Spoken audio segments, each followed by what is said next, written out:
என்னது? வெண்டைக்காய் பொரியல் எனக்கு வேண்டாம். என்னவா? வெண்டைக்காய் எனக்கு பிடிக்காது. பிடிக்குதா பிடிக்கலையான்னு முடிவெடுக்க வேண்டியது பெரியவங்களுடைய பொறுப்பு. சொல்லுமா ராஜா? சாப்பிட போறவன் நான். எனக்கு பிடிச்சதான் நான் சாப்பிடுவேன். இதைத்தான் சாப்பிடணும்னு கட்டாயப்படுத்த யாருக்கும் உரிமை இல்லை. சொல்லுங்க சார். வெண்டைக்காயா? வெண்டைக்காய் கொழ கொழன்னு. வெண்டைக்காய் சாப்பிடறப்பதான் கொழ கொழன்னு இருக்கும். ஆனா அவ்வளவா மூளை. அப்படின்னா மூளை இல்லாதவங்க சாப்பிடுறேன். இதுக்குதான் டேபிளுக்கு வரக்கூடாது, ஒம்பு வரும்னு சொன்னேன்.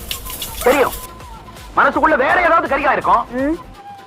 எனக்கு பிடிச்சது காலிஃபிளவர் தான். சுட்டுடுவேன். எனக்கு தெரியாம காலிஃபிளவர் இந்த வீட்டுக்குள்ள வந்தது, ரிவால்வரை எடுத்து சுட்டுடுவேன். அதனால நான் ஜெயிலுக்கு போனாலும் பரவாயில்ல. எனக்கு தெரியாத காலிஃபிளவரை பத்தி வெந்நீர்ல போட்ட உடனே புழு புழுவா நெளியுமே. ஐயே, இது என்ன?